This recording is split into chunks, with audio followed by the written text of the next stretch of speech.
Buenos días. El día de hoy leemos Nehemías capítulo 11, 12 y 13. Y allí otra vez nos da un montón de nombres. Y el 11 y el 12 es como una recopilación de las personas que vivieron en Jerusalén. También dice que hay otras personas que poblaron otros pueblos alrededor de las tribus de Jerusalén, en las tribus de Judá y de Benjamín, y vieron cómo estas personas que estuvieron construyendo y que habían ido a Jerusalén para construir y para leer la ley, volvían a sus lugares para habitarlos y para construir, reconstruir las ciudades y reconstruir las casas. Y todos estos habla pues de los sacerdotes, habla de los levitas. Recordemos que los levitas tenían parte entre las tribus de Israel, pero no tenían su propia tribu. Y allí menciona varios lugares, ciudades que fueron reconstruidos por todas estas personas que volvieron, que fueron a estos, que cada uno pues volvió a su casa. El capítulo 12 habla de los sacerdotes y los levitas y de el trabajo que David desde hace mucho tiempo les había dejado a esas familias. Entonces por eso es tan importante que ellos reconozcan de qué familias son, para que sepan qué trabajo tienen que hacer en el templo. Y como ya había templo y ya estaban las murallas y ya estaba en orden otra vez como el oficio del templo, entonces ellos debían retomar sus labores que David les había encomendado. También habla de cómo dedicaron el muro que habían acabado justo poco antes, y cómo ellos, pues cada uno en sus funciones, cómo fueron a través del muro, encima del muro, cantando y alabando a Dios por lo que les había dejado hacer, les había permitido hacer. Pero quiero centrarme en el capítulo 13. Allí el capítulo tiene como 4 partes y las 4 partes están claramente divididas, aunque es un solo capítulo. Al principio, los 3 primeros versículos mencionan que aquel día se leyó, aquel día supongo que era el día de la dedicación del muro, se leyó en el libro de Moisés, oyéndolo el pueblo, y fue hallado escrito que los amonitas y los moabitas no debían entrar jamás en la congregación de Dios. Y aunque conocemos varios moabitas que sí están aceptos, por ejemplo Ruth era parte de esto, que no podían estar, pero era parte incluso de la genealogía de Jesús, porque ella entró por misericordia, por la gracia de Dios. Pero entonces, después de esto y de decir que separaran a todos los que se habían mezclado con extranjeros, entonces Nehemías toma algunas acciones, vuelve atrás en el tiempo y él dice, bueno, hay cosas que arreglar. Y entonces Nehemías toma el tiempo para arreglar. En primer lugar, él ve que en el templo de Dios, en el lugar donde deben estar las ofrendas y los inciensos y cosas del servicio del templo, está viviendo, ¿sabes quién? Tobías.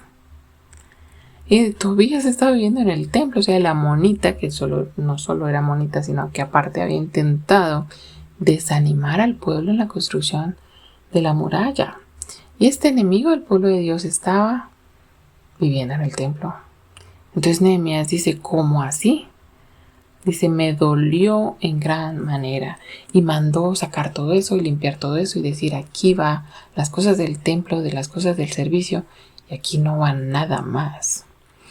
Y es muy especial que hay una persona que está al frente y que le duele que en la casa de Dios hay cosas que no corresponden.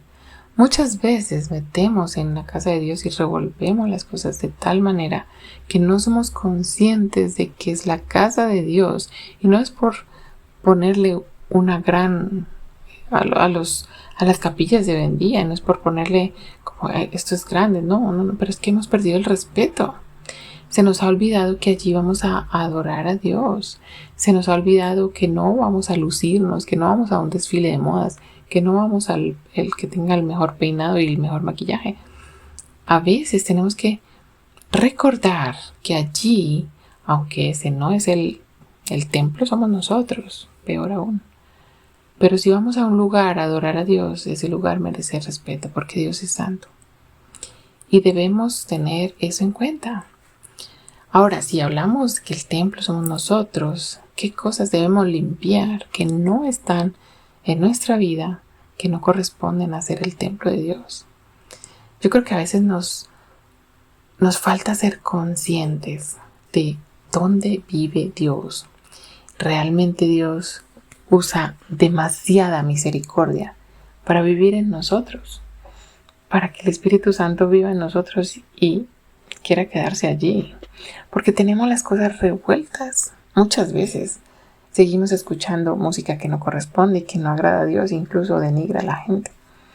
Seguimos haciendo las cosas de mala manera, seguimos enojándonos, seguimos saltando, seguimos mintiendo, seguimos haciendo tantas cosas que desagradan a Dios. Que imagínate cuánto nos duele que en la casa de Dios estén haciendo cosas que no corresponden. Entonces, ¿será que nosotros nos vamos a levantar y vamos a limpiar nuestra vida como templo del Espíritu Santo primero, para que eso se refleje en el lugar donde vamos a adorar a Dios? Allí debemos pensar muy bien lo que hacemos y corregir, y como dice Nehemías, dolerse de esas cosas. Y por su gran misericordia, dice, no borres mis misericordias, dice Nehemías. La segunda parte es que ellos empezaron a hacer mercado en el día de reposo. Y esto nos recuerda cuando Jesús limpió el templo. Pero allí vemos que Nehemías dice, ¿cómo así? Que el día de reposo llevan asnos, llevan bueyes y venden provisiones y todo tipo de mercancías. El día de reposo. ¿Qué está pasando en el día que debe ser apartado para Dios? Esto también nos debe hablar a nosotros. ¿Qué estamos haciendo en el día del Señor? Para nosotros es domingo y es, digamos, de mañana a tarde, pero ¿qué estamos haciendo ese día? Se nos olvidó que es un día para Dios. El día de reposo fue un día que Dios descansó y santificó. ¿Para qué? Para que fuese honrado su nombre. Y no se podía hacer muchas cosas por honrar a Dios. Entonces él lo que hizo fue reprender, cerrar las puertas y amonestar y decir, aquí tiene que haber orden. Y cerró las puertas y dijo, esto no entra aquí, no corresponde. El día de reposo es para Dios. Allí hizo Nehemías otra reforma, algo que quizá nosotros también debemos hacer. ¿Qué cosas estamos poniendo en primer lugar delante del culto en el que vamos a adorar a Dios? El culto es desde la cena del Señor y hasta el final, como lo hagan en tu congregación. Ese es el culto completo y tú debes estar allá porque es el momento en que adoras a Dios. ¿Qué está primero que eso? Debemos tener en cuenta esto y ordenar esto también. Por último, allí menciona a Salomón como ejemplo que se casó con mujeres extranjeras y esto le llevó a deshonrar a Dios. Así que debemos no ser tan blandos, no, ser mucho más celosos con las cosas del Señor para que no haya revueltos, para que no nos dé igual lo que a Dios no le dé igual. Debemos revisar nuestra vida y ver qué revueltos tenemos allí en nuestra vida. Me sorprende que haya personas que, siendo creyentes, buscan a un no creyente como esposo o esposa, pensando que lo van a convertir. Esto no ocurre normalmente. Y Salomón es una muestra de ello. Él se mezcló y allí dice que ya estaban ellos hablando incluso con el vocabulario de los otros, en vez de ser al revés. Entonces allí había algo que limpiar también. Así que cuánto del mundo está pegado a nosotros, de manera que no se distingue quién es creyente y quién no. Y esto también lo hablo por nuestros hijos. Si están yendo al colegio, nuestros hijos puede ser que estén hablando igual que los del mundo y nosotros nos parece normal. Y estamos permitiendo que todo esto ocurra sin que haya una diferencia, viendo que nosotros somos un hogar cristiano. Así que tengamos mucho cuidado con las cosas que están entrando en nuestra casa y pongámosle orden y atención.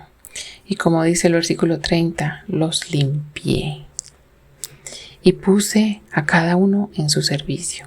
Esto nos falta, limpiar lo que está mal y que cada cosa sea para la honra de Dios en nuestra vida. Así que Dios nos ayude a limpiar, a organizar y a darle gloria a Dios, realmente honra a Dios como se merece en su templo. Dios te bendiga este día.